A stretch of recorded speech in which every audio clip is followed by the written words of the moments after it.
صباحكم حلو، اهلا وسهلا بحضراتكم حلقه جديده من السوبر.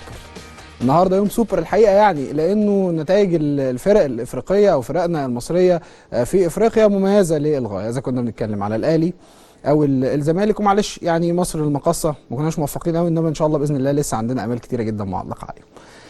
الاهم من كل ده هو الحضور الجماهيري النهارده. الناس نعرف تتغنى بالحضور الجماهيري في مباراه نادي الزمالك، بس مش هنكذب على بعض. امبارح الكل كان بيترقب حدوث كارثه بكل ما تحمله الكلمه من معنى. بلاش يعني خلينا نبقى واضحين كده وصراحه، مش نخبي على بعض. يعني امبارح الناس كانت بتقول لك مصيبه وترقبوا في المباراه، تكلم الناس يقول لك والنبي اللي يعرف حد ما يخلوش يروح الماتش عشان ما يقعدش نلف وندور. يعني يقول لك في ناس هتموت وفي ناس هتعمل وفي ناس هيجرى لها وفي ازدحام ومفيش ترتيب ومفيش نظام ومفيش مش عارف كذا، وهتبقى في كارثه بكل المقاييس وهتلحقوا وهتشوفوا واللي هيحصل واللي هيسوي. الماتش النهارده عدى. انا بصراحه ما بعرفش اهجس فكره انه الله الجماهير، الله الدنيا كانت حلوه، والله مش عارف كذا، رغم ان الناس كانت لسه بتحذر امبارح. طب هي التحذيرات دي كانت بناء على ايه؟ طيب لو كان في تحذيرات بجد حقيقيه، طب الجمهور دخل النهارده بالكم ده ازاي؟ طيب النهارده الماتش عدى، هل عدى عشان احنا حظنا حلو ولا عدى علشان خاطر التأمين كان كويس؟ في شويه اسئله كده احنا لازم نقف عندها ونبقى يعني منطقيين كده ونراعي ربنا ونراعي ضميرنا في الكلام اللي احنا بنقوله. مش علشان حاجه عدت فاحنا نقول الله ده النهارده كان حضور جماهيري مميز، ومش عشان حصلت ازمه في الناس تقول لك ايه انتوا لو كنتوا رجعتوا لكلامنا امبارح واول امبارح والاسبوع اللي فات والسنه اللي فاتت والسنه اللي قبليها ومن 14 سنه كنا بنتكلم على نفس الموضوع. ما فهمناش احنا حاجه. الحقيقه انه المقدمات دايما ملهاش علاقه بالنتائج عندنا في مصر. مقدمات مباريات كتيره جدا جدا او التمهيد لمباريات كتيره زي الماتش هيبقى زي يعني فل والجمهور هيدخل ويخرج ومفيش اي مشكله، بتحصل ازمه. مقدمات الماتش ده صدقا وبكل امانه انا بقول لكم، انا في ناس كتيره كنت بتكلم معاها عشان خاطر تحضر الماتش. ايه لو تعرف حد من اصحابك هيروح الماتش ما تخلوش يروح ماتش الزمالك. ليه؟ اصله هتحصل مشكله وتحصل ازمه. طب النهارده الموضوع عدى علشان كان في تنظيم كويس، ولا عدى عشان هي صدفه، ولا عدى عشان خاطر ربنا بيحبنا، ولا عدى عشان احنا كنا مجهزين نفسنا كويس قوي حتى ولو العدد كان زاد الى اقصى حد ممكن. النهارده مثلا احنا بنتكلم في قد من 10 ل 12000 مثلا، حاجه زي كده، يعني حاجه زي كده حسب التقديرات يعني اللي الناس قالت عليها وحسب ما يتحمل استاد بيتو سبورت النهارده في مباراه الزمالك. الامور اللي زي دي محتاجين ناخدها محمل الجد شويه، مش محتاجين ناخدها بمحمل شخصي انه كل واحد طب انا قلت، طب كلامي مشي، طب كلامي ما مشيش، طب اصل احنا قلنا تحذيرات، طب النهارده ما عداش. او الجانب الثاني يقول لك انه لا المباراه اصلها تم تنظيمها. بصوا لكل الجوانب من فضلكم بعين حقيقيه للي حصل النهارده في المباراه، بايجابياتها بسلبياتها، نتعلم ونقف مع بعض، نقف مع نفسنا وقفه سليمه وقفه صحيحه. اذا كنا بنتكلم على عوده الجمهور، ده مش افضل شكل، ده مش افضل حاجه، دي مش احسن حاجه، في احسن من كده بكتير جدا على مستوى دخول الجماهير. خطوه كويسه ما قلناش اي حاجه، ولكن لازم تدرس كل النقاط، نقاط القوه ونقاط الضعف في دخول الجماهير. لانه اللي حصل النهارده دخول هذا الكم من الجماهير ده شيء طيب، ولكن هيستتبعه بكل تاكيد رغبه من جماهير النادي الاهلي لدخول مبارياتها المقبله هي الاخرى بنفس الكم وبنفس العدد. وان كان استاد برج العرب لسه لم يكن، لسه مش مؤكد لحد اللحظه اللي بكلم حضراتكم فيها دي، وممكن في اي وقت من الاوقات الامانه العامه ترفض استقبال مباراه النادي الاهلي لاي سبب من الاسباب. حضراتكم عارفين انه لا الكوره لا في ملعب النادي الاهلي ولا في ملعب اتحاد الكوره، هو الماتش ده اصلا تابع للاتحاد الافريقي، بس انتوا عارفين عشان خاطر يختار النادي الاهلي ملعب من الملاعب ديت لازم يتكلم مع الامانه العامه من خلال الاتحاد المصري لكره القدم ومن خلال وزاره الشباب والرياضه. فاحنا عارفين اولها من اخرها ايه، ما هياش في ايد حد من الانديه باي حال من الاحوال. ماشي، يبقى النهارده عدى على خير، عدى على خير، عدى بشكل طيب، عدى بشكل طيب.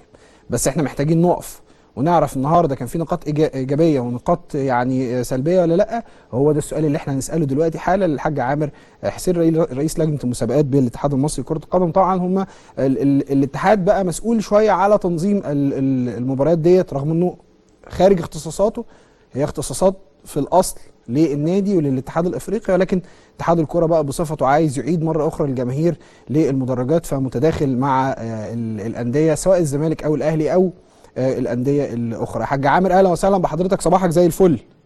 صباح الفل يا ابراهيم بيه، ازي حضرتك؟ اخبار حضرتك ايه؟ كله تمام الحمد لله. طيب من وجهه نظرك شايف النهارده المباراه ودخول الجمهور وما تم فيها وما حدث، شيء ايجابي الى اي درجه؟ ولو في سلبيات، ايه السلبيات اللي احنا تعرضنا لها علشان خاطر ما يحصلش ده في الماتشات المقبله ان شاء الله؟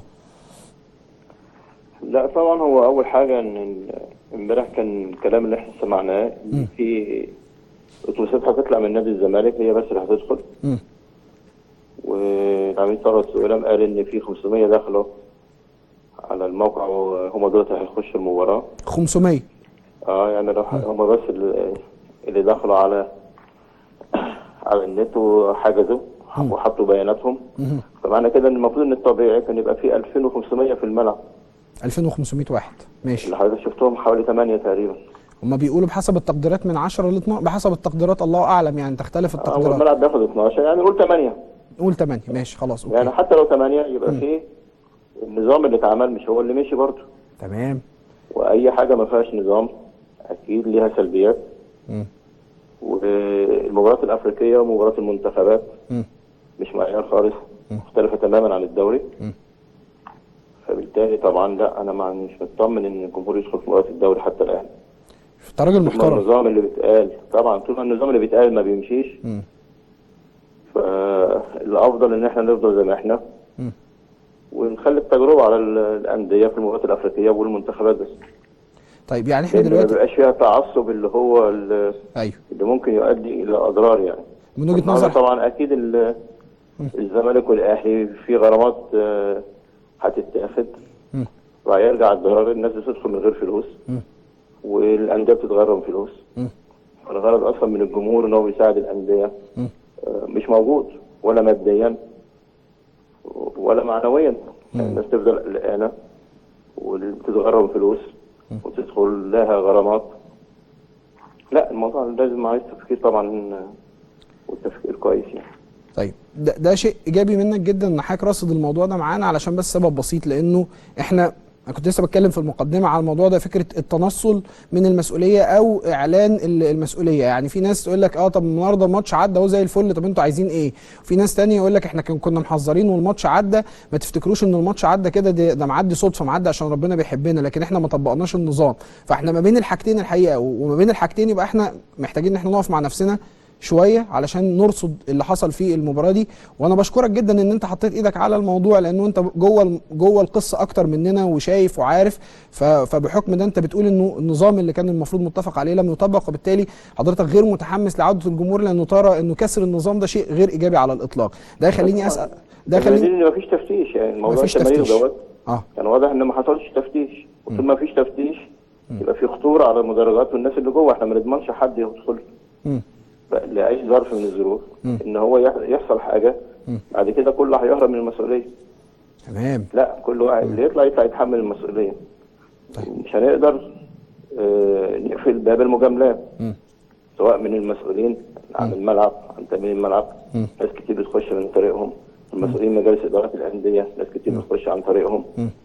لا، الامور صعبه. لان شفت الواقع اللي بيخش الملاعب عارف ان في مشاكل كتير، وطول ما احنا مش هنطبق النظام ونقول ان في 2000 النهارده هيدخلوا وحضرتك تخش تلاقي ال 2000 فعلا اللي موجودين. كلامك في منتهى الاهميه. كلامك في منتهى الاهميه الحقيقه. عندك الجرأه انك انت تفتح للجمهور مباراه الدوري. انما تقول 2000 وتلاقي 10 وتلاقي 20 وتلاقي شماريخ، معناها ان مفيش نظام اتطبق ومفيش تفتيش، ودول اخطر حاجتين طبعا على اي مباراه. من وجهه نظر حضرتك الشماريخ دي دخلت ازاي؟ لا، هم لهم مليون طريقه. ده لعيبه بتدخل ومسؤولين بيدخلوا، ممكن يساعدوا الناس وممكن تبات قبلها بيوم مع حد. يعني في امور كتيره لهم مليون طريقه ما بيغلبوش يعني. طيب خليني اسال حضرتك، ده له اي تاثير على مباراه النادي الاهلي المقبله في برج العرب، مباراه العوده بالنسبه للفريقين حتى كمان، مش بالنسبه للاهلي بس؟ لا، هم اكيد في افريقيا لازم طبعا هتكمل الموضوع، لان هيقول لك اشمعنى دخلت الزمالك وما دخلتش الاهلي، هنخش في النغمه ديت. فالامن هيريح دماغه والمسؤولين هيضطر يدخل للنادي الاهلي، ولازم ندخل المقصه، ما ده هتدخل النادي الاهلي بالظبط كده. المقصه محتاجه جمهور في الفيوم. وبداوا يتكلموا من المقصه طبعا عن تجربه سابقه، عندهم التزام بالنسبه لجمهورهم هناك اللي بيحب الكوره فعلا. تمام. بس اتمنى يبقى في تفتيش، واتمنى ما نلاقيش شماريخ طالعه، لان ده بيأكد على ان التفتيش تم وان الناس منضبطه. فنتمنى يعني المباريات دي بتاعت الانديه. انا بس كنت حابب اسال حضرتك سؤال، واذا كنت حضرتك عايز تجاوبني عليه مفيش مشكله، مش عايز ترفض التعقيب انا ما عنديش ازمه. هل الطريقه اللي تم بيها توزيع التذاكر داخل نادي الزمالك من قبل رئيس النادي واعضاء مجلس الاداره والدعوات وحضور العدد من ده من الجماهير، وبعدين احنا بنتكلم ان الوزاره واتحاد الكره كان بيقول عن طريق مواقع الانترنت، هل ده اتفاق تم، يعني هل ده امر تم الاتفاق عليه، ولا احنا كده بنتكلم على جزئين ما لهمش علاقه ببعض، نادي ووزاره واتحاد كره؟ يعني الحقيقه يمكن ده ممكن يبقى مفاجاه لحضرتك، ان انا ما دخلتش ولا اعرف ايه اللي بيدار بينهم، وهل في اتفاق ولا ما فيش اتفاق بين اتحاد الكوره والنادي ونادي الزمالك على الطريقه ديت. ما فيش اتفاق؟ انا اعرفه. انا ما اعرفش ان في اتفاق ولا لا. ما تعرفش؟ انا مش داخل في الموضوع اصلا بتاع الجمهور.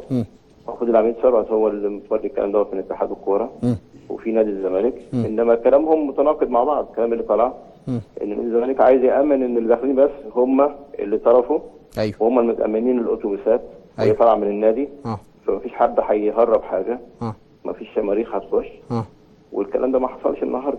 ما حصلش. والناحيه الثانيه الاتحاد الكوره قال لك في 500 بس اللي دخلوا وحطوا بياناتهم. طب معنى الكلام دوت كام اتوبيس؟ الاتوبيس بياخد 50 فرد.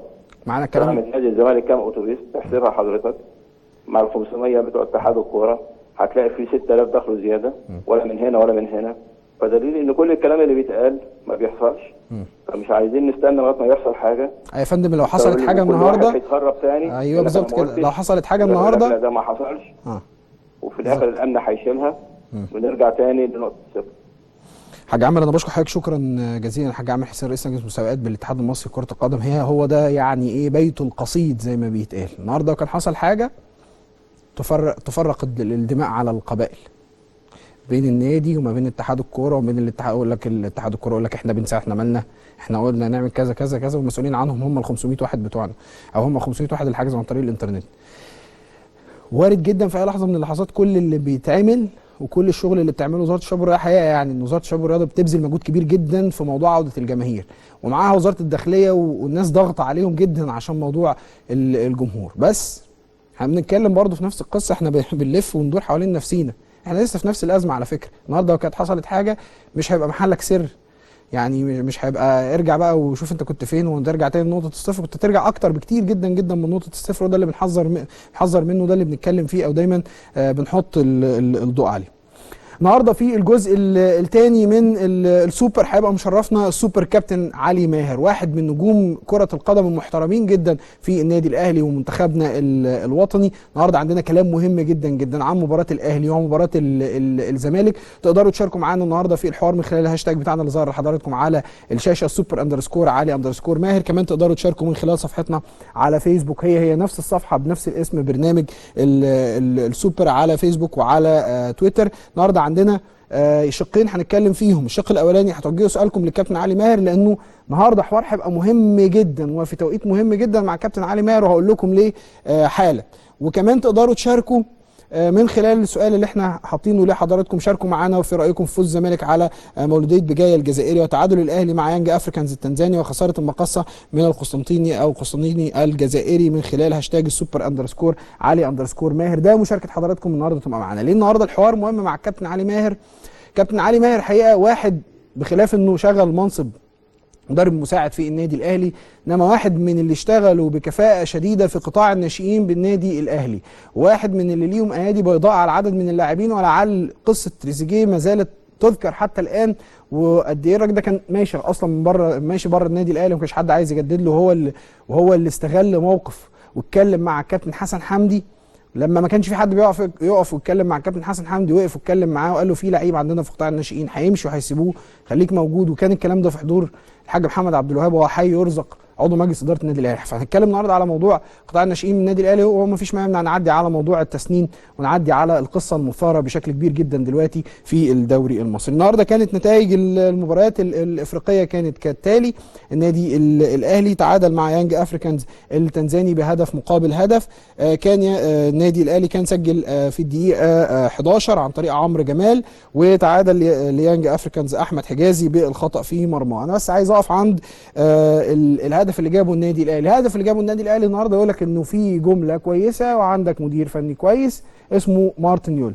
مارتن يول واحد من المدربين الكويسين جدا جدا، وبدا يشتغل بشكل ايجابي مع النادي الاهلي، والنهارده في مستوى طيب. وان كان الحقيقه النادي الاهلي النهارده كان يقدر يطمع في الماتش، كان يقدر يبلع ياكل النهارده يانج افريكانز، بس كان في سنه شويه كده ايه حرص من النادي الاهلي. انما لا، كان يقدر النادي الاهلي النهارده يعمل ده. انما نفس القصه برضو على موضوع الشماريخ، بس الشماريخ المره دي كانت في تنزانيا. ايه رايكم في الملعب بتاع تنزانيا؟ كان عامل ازاي؟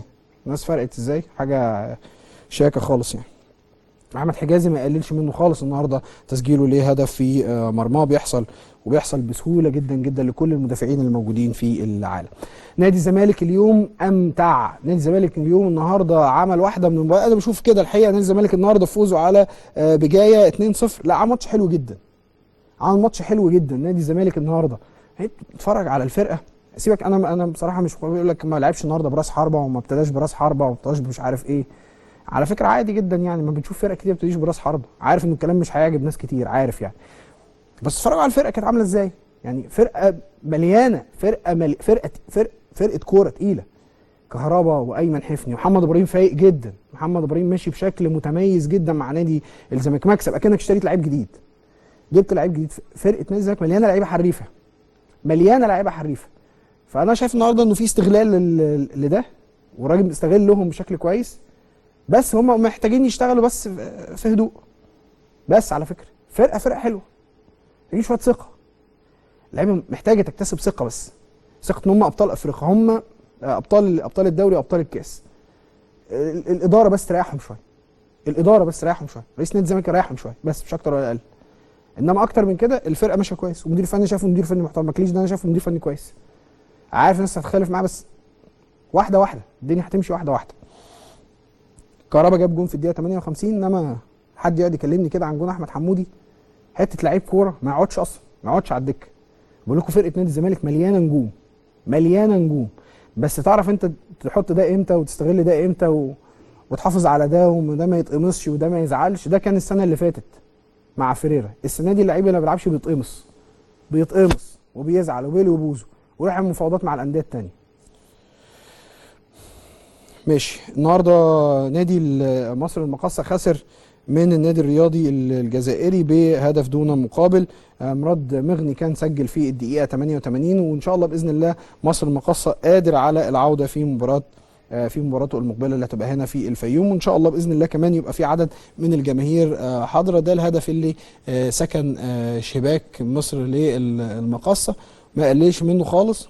فرقه كره محترمه وعندها كمان طموح تعرف توصل اكتر من كده. نوريكم برضو كمان ده الهدف بتاع اللي دخل مرمى مصر المقاصه. وفي هدف النهارده الحكم لغاه، هنعرضه لحضراتكم دلوقتي حالا قدامكم على الشاشه، ونشوف مع بعض اتلغى ليه.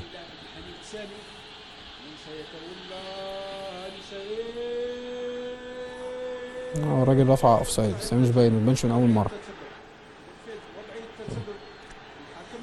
هاتوها لنا مره تانية عشان نعرف نحكم عليها. انا ما شوفهاش من الزاويه دي.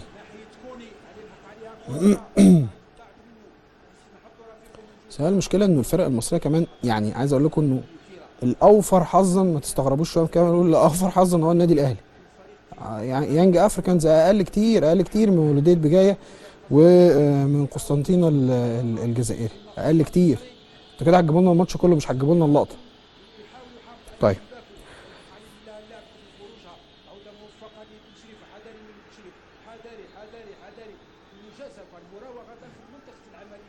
ده قبل 8 دقايق بالظبط من الهدف اللي سكن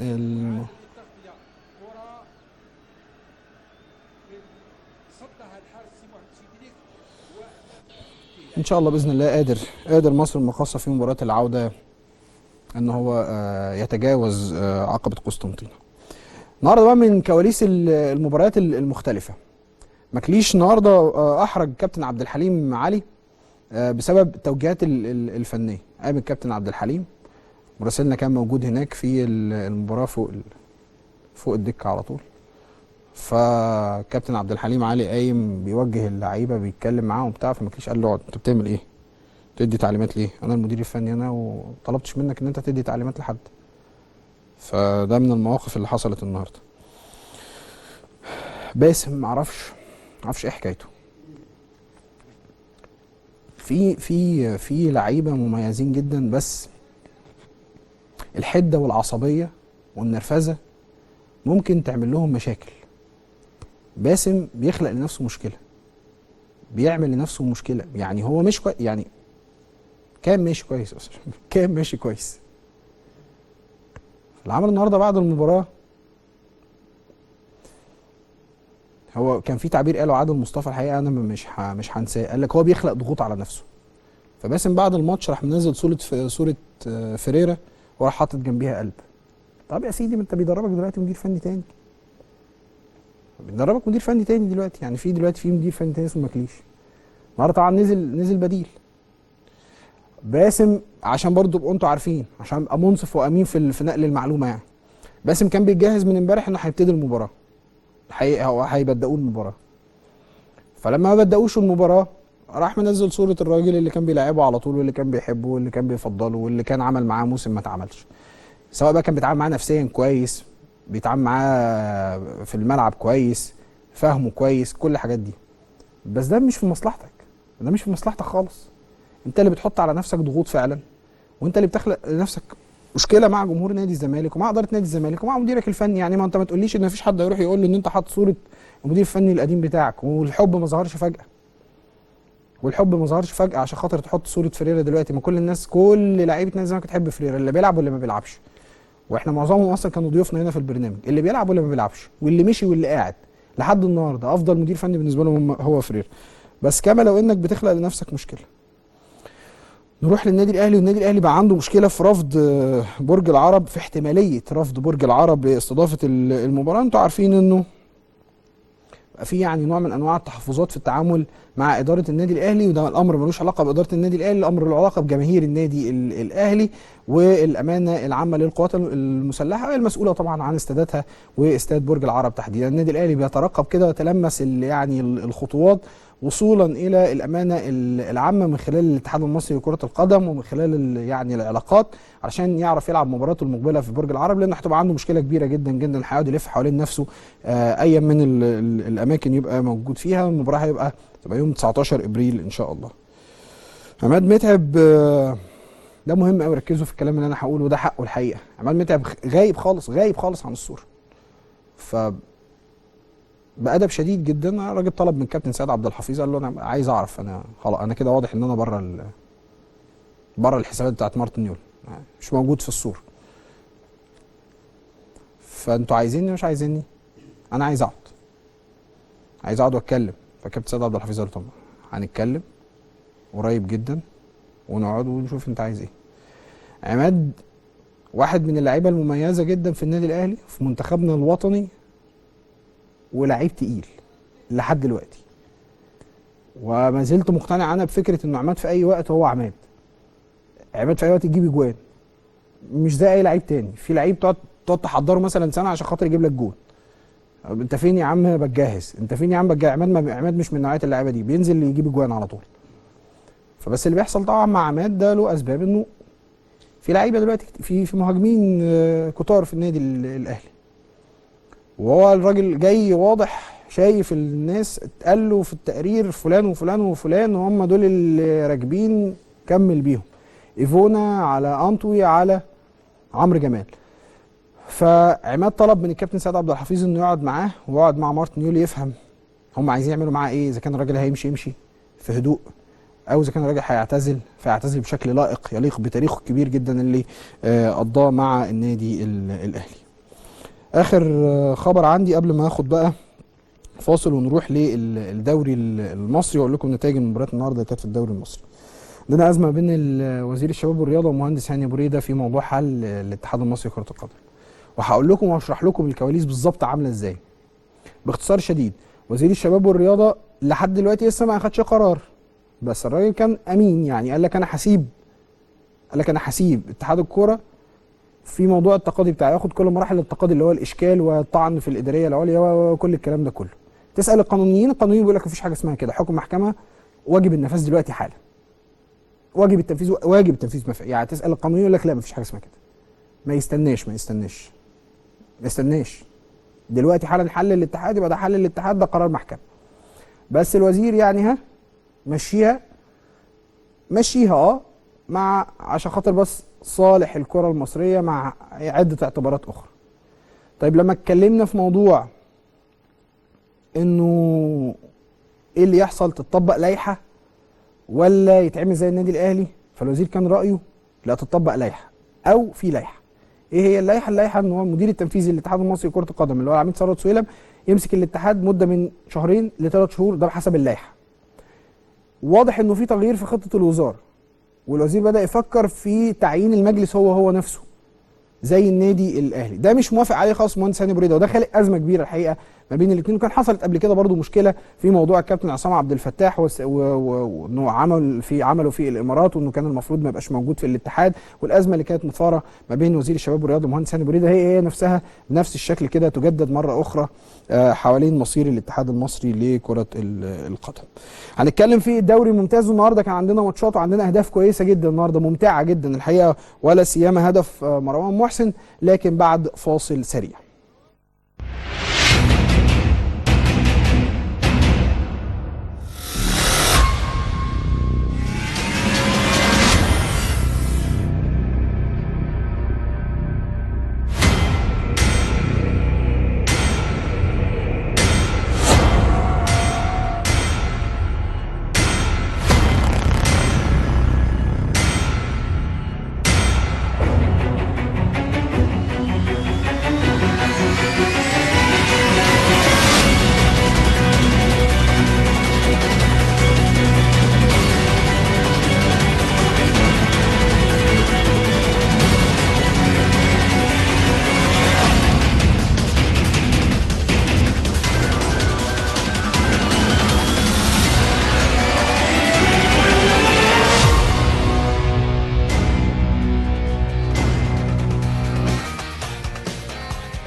فالنهارده بقى كان في يا سيدي زحمه ماتشات، فالناس فوجئت كده ايه، والاهلي بيلعب والزمالك يعني عنده ماتش، ومصر المقاصه لك في ماتشات كده اتلعبت في الدوري المصري. والله زي ما بقول لحضرتك الماتشات كانت النهارده كانت حلوه. الماتش الاولاني كان ما بين الاسماعيلي وطلائع الجيش، وانتهى اللقاء لصالح النادي الاسماعيلي بهدفين دون مقابل. هنتابع مع حضراتكم الهدفين. حقيقه انه صناعه متميزه من الناحيه اليسرى، ومروان محسن بقى خلاص بقى بالتخصص ما شاء الله. مروان يعني بيمر بافضل حالاته، ربنا يحفظه ويبعد عنه شر الاصابات ويكرمه ان شاء الله. مروان دلوقتي بقى مهاجم منتخبنا الوطني، عنده الرؤيه، عنده النضج، عنده كمان اهداف يقدر يسجلها من كل حته في الملعب. انا لو من الكابتن طارق يحيى اجيب الراجل المدافع ده واعذبه. الراجل ده عذبه. شوفوا لنا رقم كام حقيقه، لان انا ما شفتش مدافع بالبطء ده بطء في كل حاجه، في التعامل مع الكرة، وفي يعني تحس ان في رجل لعيبه الطلائع الجيش كلهم تقل، مفيش بعد كده، شايلين اكياس رمل في رجليهم. اغلبوا يعني، احنا عايزين نتغلب. هات لي الجون تاني معلش يا محمد، هات لي الجون تاني. ما شفتش بطء كده، ما شفتش تعامل كده، يعني تحس ان هم يعني ايه يا عم هات جون. وبعدين لا رقابه، لا اللي طالع من اليمين متراقب ولا اللي طالع من الشمال متراقب طب سيبكم من الجون ده خطأ تمركز، مفيش يعني بيحصل كتير جدا. انما بص يا عم في ايه، وقلشت، وبص التصوير البطيء. طب يا عم اجري، طب اعمل اي حاجه، طب غطي، طب اي حاجه، طب الكره تحت رجليه مفيش ما جاش. فكان الله في عون الكابتن طارق يحيى الحقيقه. بس ربنا برضو بيكافئ لعيبه النادي الاسماعيلي، وبيكافئ الراجل الطيب اللي اسمه خالد القماش ده، لانه مدير فني محترم جدا جدا. ده الهدف الثاني اللي سجله ابراهيم حسن. بصوا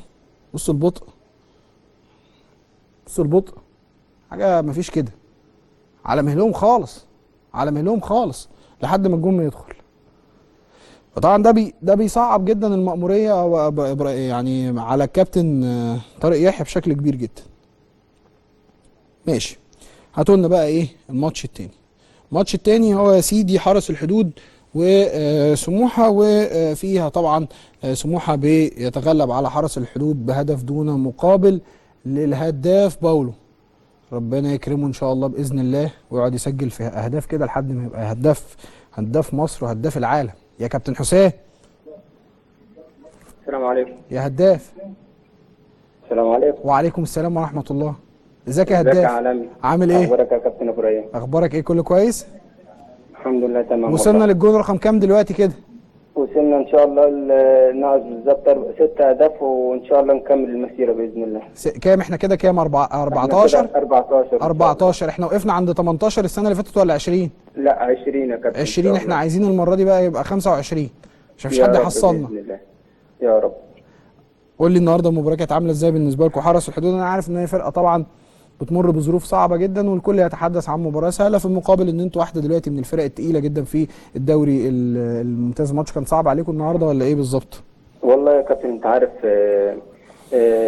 زي ما بيقولوا المثل يعني الفرقه اللي بتغرق فبتشد اي فرقه معاها، فالحمد لله كابتن حلمي قال لنا هيبقى اصعب ماتش النهارده، اصعب من ماتشات الاهلي والزمالك. اصعب من ماتشات الاهلي والزمالك. لان انت عارف الفرقه يا كابتن بقى فيها عناصر كويسه بس الحظ مش مساعدهم. كان معاهم الكابتن ابو حميد بسيوني ومشي ورجع لهم تاني فكسبوا النادي المصري وعاملين ماتشات كويسه، بس هي دي الكوره مش الدنيا مش ماشيه معاهم. فباذن الله يقدروا يقعدوا في الدوري باذن الله. مفيش حد كلمك من المنتخب لسه ولا حاجه؟ مفيش اي بشاير حلوه؟ مفيش والله يا كابتن، ما انت عارف لو في حاجه انا هكلم حضرتك على طول يعني. طيب موضوع الزمالك وصلنا فيه لحد فين؟ والله يا كابتن ابراهيم يعني ممكن يكون في مفاوضات بس مع مهندس فرج عامر، بس حتى ما حدش يكلمني من النادي اللي عندي قبل ما حد يكلمني من نادي الزمالك، يعني ما حدش كلمني من الناديين، فممكن يكون بس بسمع زي ما الناس بتسمع ان في كلام مع المهندس فرج. بس ما اعرفش اخر كلام ايه، حتى ما حدش كلمني من النادي عندي. ما حدش كلمك من نادي الزمالك ولا وكيل ولا اي حد، ولا احنا عايزينك ولا تبقى موجود معانا في نادي الزمالك لا بشكل رسمي ولا بشكل شفهي؟ لا والله ما حدش كلمني خالص، يعني انت عارف اتمنى حتى لو ربنا كرمني وجالي الزمالك اتمنى اكون هداف نادي الزمالك، لو ليا نصيب ابو في نادي الزمالك، لو ربنا كرمني وجالي الاهلي اتمنى بكون البس في النادي الاهلي، فاتمنى بصراحه يعني ان الفرقتين دول هم اللي هيوصلوا المنتخب باذن الله. ربنا يكرمك ان شاء الله. وانت كمان فرقه كبيره دلوقتي هتوصل للمنتخب برضاهم غصب عنهم، برضا او غصب عن اي حد. انا ما بتكلمش على الاجهزه الفنيه باسمائها، ولكن بتكلم على المجهود بتاعك اللي انت بتبذله هيجبر اي حد ان يخليك تبقى موجود في المنتخب ان شاء الله. الحمد لله والله يا كابتن ابراهيم، فالواحد بيتعب ويجتهد وربنا يكرم يا رب الفتره اللي جايه. ربنا يكرمك ان شاء الله باذن الله يا كابتن حسام. انا بشكرك شكرا جزيلا، مزيد من التقدم والتفوق ان شاء الله. احنا واقفين دلوقتي حد الجون ال 14، عايزين لحد ال 25 ان شاء الله. بشكرك شكرا جزيلا كابتن حسام باولو هداف سموحه، ودلوقتي ما شاء الله 14 هدف. دي نتائج النهارده الدوري الممتاز. تعالوا نقول لحضراتكم الترتيب بتاعنا بقى عامل ازاي. دلوقتي في صدارة الترتيب النادي الأهلي ب50 نقطة، بيليه نادي الزمالك 41 نقطة، سموحة في المركز الثالث 41 نقطة، في المركز الرابع الإسماعيلي 40 نقطة، المصري في المركز الخامس 39 نقطة، مصر المقاصة في المركز السادس 36 نقطة، الداخلية في المركز السابع 36، الإنتاج الحربي في المركز الثامن 35، نفس الرصيد من النقاط وادي دجلة في المركز التاسع، بيقل عنه بتروجيت في المركز العاشر نقطة وحيدة. طلائع الجيش في المركز ال11 ب 29 نقطة، امبي في المركز ال12 28 نقطة، أسوان في المركز ال13 28 نقطة، الاتحاد السكندري في المركز ال14 بنفس الرصيد من النقاط بيقل عنه ب4 نقاط، المقاولون في المركز ال15، أما اتحاد الشرطة ففي المركز ال16 ب 16 نقطة، وحرس الحدود في المركز ال17 ب9 نقاط، وغزل المحلة في المركز ال18 ب8 نقاط. طيب معانا خليني اقول لحضراتكم كمان دلوقتي مباريات كاس مصر دور ال16 هنجيبها لحضراتكم على الشاشه. دلوقتي احنا بنتكلم في يوم الاحد ان شاء الله الداخليه مع المصري، بتروجيت مع الاتحاد السكندري، ده يوم الاثنين. يوم الاربعاء الاسماعيلي وطلائع الجيش، وعندنا سموحه والانتاج الحربي.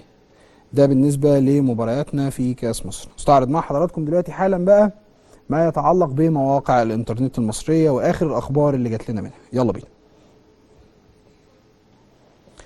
الامن التنزاني يعتدي على متعب وعادل والاهلي يصعد الازمة، ده من الفجر. المتحدث باسم مولودية بجاية غاضبا عقب الفوز، التحكيم عار. ده من موقع في الجول.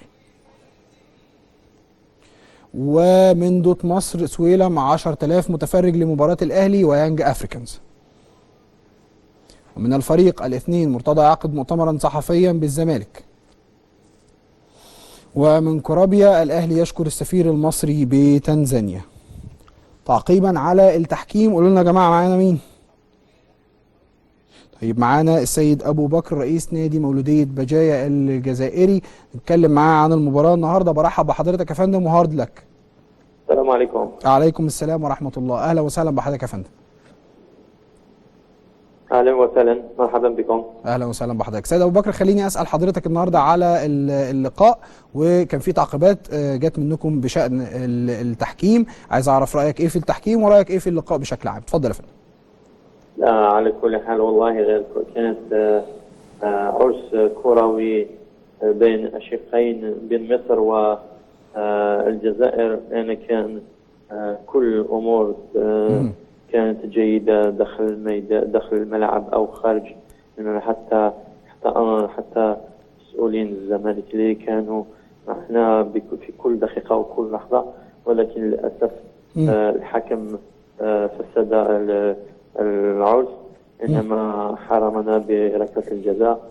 إن شاء الله هذا أخطاء تحكيمية. المهم كل شيء يفوت. طيب سيد ابو بكر، خليني اسال حضرتك على المشاده اللي حصلت عقب اللقاء ما بين عدد من خليني اسال حضرتك على المشاده اللي حصلت ما بين عدد من لاعبي فريق مولودية بجاية والزمالك. راي حضرتك فيها ايه وتعقيبك عليها ايه؟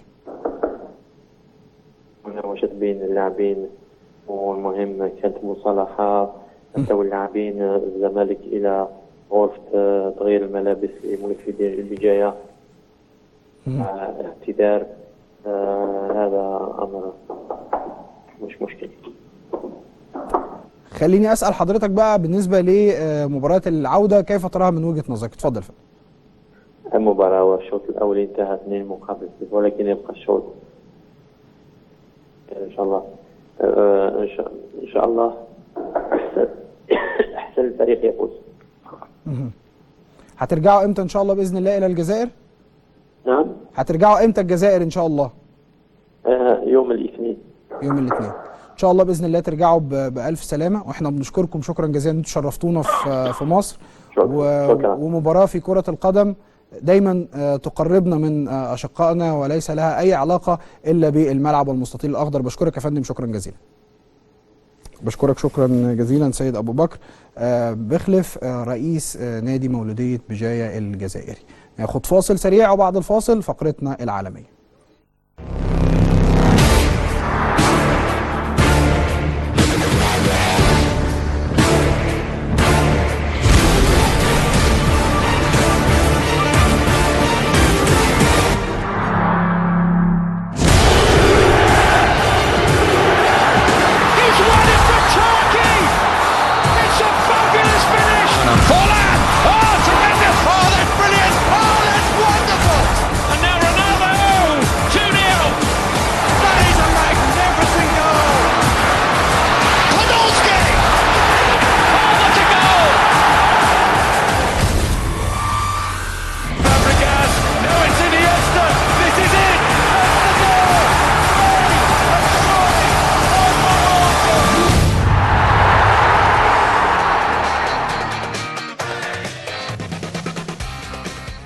تعادل مثير للغايه ما بين ارسنال وما بين ويست هام يونايتد 3-3 بمشاركه النني. النهارده بعد اللقاء نزل على انستجرام صوره ليه وكتب الحمد لله.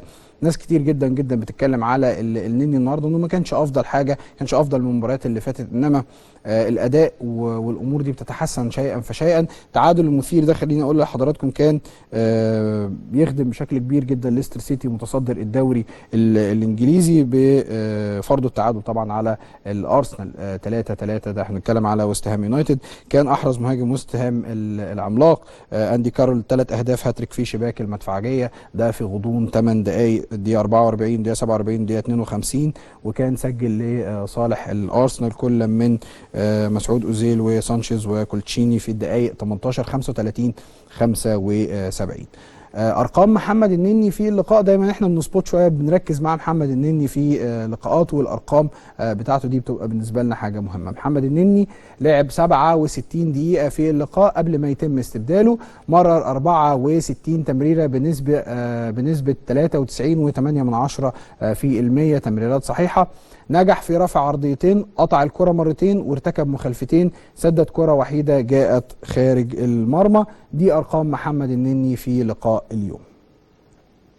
ريال سوسيداد يلحق ببرشلونة هزيمة مفاجأة بهدف نظيف، وبيشعل الصراع على الدوري الإسباني بعد ما كان تقريبا شبه محسوم. هي مفاجأة الحقيقة من العيار الثقيل، برشلونة محبة فوق وحبة تحت، ماتش يخسر ماتش يكسب، ماتش في دوري الأبطال يمشي كويس، ماتش اللي بعديه بيخسر في الدوري الإسباني.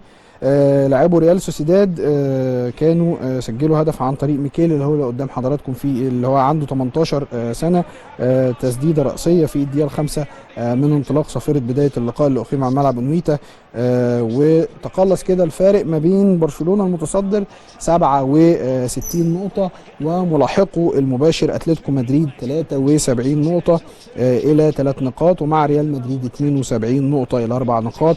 وشكل الدنيا كده بقت في منتهى الصعوبة بالنسبة لبرشلونة، وريال مدريد بيقرب شيئا فشيئا مع طبعا أتلتيكو مدريد. أرقام وحقائق مهمة نقولها لحضراتكم في مباراة برشلونة وريال سوسيداد، واحنا بنتابع مع حضراتكم عدد من اللقاءات وعدد من اللقطات. برشلونة بيخسر للمباراة الثانية على التوالي في الليجا الإسبانية لأول مرة الموسم ده. برشلونة لم يخسر في 23 مباراة متتالية بالليجا الإسبانية قبل ما يتعرض لهزيمتين متتاليتين. لأول مرة من مايو 2011 بيفشل ميسي في تسجيل أو صناعة هدف مع برشلونة لمدة 362 دقيقة. كل حاجة محسوبة، مفيش حاجة متسابة كده. سدد ميسي 7 كرات على مرمى ريال سوسيداد، وده أكتر معدل تسديد لميسي في مباراة بالليجا الإسبانية الموسم ده. ومن برشلونة نروح لريال مدريد، وريال مدريد بيكتسح إيبار برباعية نظيفة ويستغل تعثر برشلونة بشكل كبير جدا. رباعية بالتخصص الحقيقة بتعيد مرة أخرى ريال مدريد إلى المنافسة بقوة. رونالدو طبعا سجل رقم قياسي جديد، كل ماتش بيسجل فيه حاجة جديدة ورقم جديد. الملكي كان حسم اللقاء لصالحه في الشوط الأول بتسجيله 4 أهداف بواسطة كل من خامس رودريجيز، لوكاس وكريستيانو رونالدو وخيسي رودريجيز في الدقائق 5 18 19 39، وكده رجع ريال مدريد للمنافسة بقوة. ارقام وحقائق مباراة ريال مدريد وايبار خلينا نتكلم فيها بدقة شديدة، لانه كده كريستيانو رونالدو اصبح اول لاعب في التاريخ بيسجل 30 هدف في 6 مواسم متتالية بالدوري الاسباني. مش كده بس، خامس رودريجيز هو اكتر لاعب في ريال مدريد سجل اهداف من خارج منطقة الجزاء في الموسمين الماضيين بواقع 10 اهداف. رونالدو انفرد بصدارة هدافي الدوري الاسباني برصيد 30 هدف متفوقا على سواريز صاحب ال 26 هدف. هناخد لقطتين من اليوتيوب زي ما متعودين معانا دايما في نهاية كل فقرة من الفقرات العالمية. الفقرة الأولى للاعب إيبار بيتصدر مواقع التواصل الاجتماعي بعد تسجيله كوبريين متتاليين في كريستيانو رونالدو. ده الأولاني وده التاني، فيا بخته بقى. جونزالو ده لاعب إيبار، انا من رأيي كوبري، معرفش اسمها ايه يعني، حط الكرة بالرجلين ماشي كده، بس وحشة قوي وحشة قوي. لو كان موجود الكابتن محمود بكر الله يرحمه كان ايه تسمعها في صوته ملهاش علاقة خالص باللي احنا بنتكلم فيه. من اليوتيوب برضو، ولكن المرة دي في الدوري السعودي. مراقب المباراة بيوقف مباراة في الدوري السعودي لقص شعر لاعب. والله. طب تعالوا نشوف الموضوع ده كان عامل ازاي. عندنا صوت؟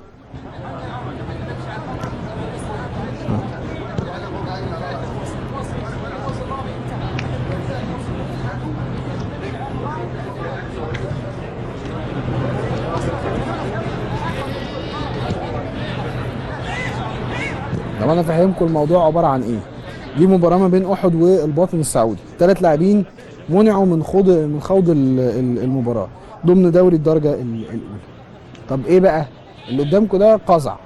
ماشي. ايه القزع ده؟ اللي هو انك بتخفف جزء من شعرك وتخلي جزء اعلى من التاني، اللي هو يعني اللي احنا بنقول عليه في مصر كابوريا.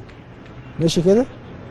فالكابوريا ممنوعه اهو. بيقول له طب انا شعري اللي فوق قصير، طب اعمل ايه؟ قال له لا، تجيبه كلها، تكرته كله حته واحده.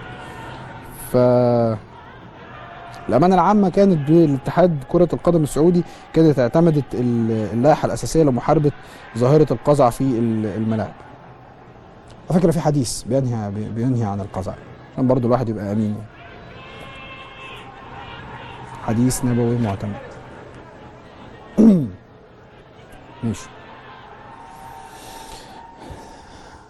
اخر لقطه النهارده هي لقطه الاسبوع من فاين.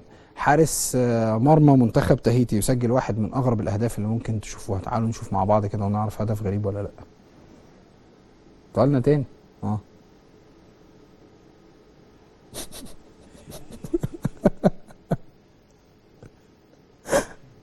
هو مش فاهم ايه اللي حصل اصلا، يعني هو مش فاهم هو يعني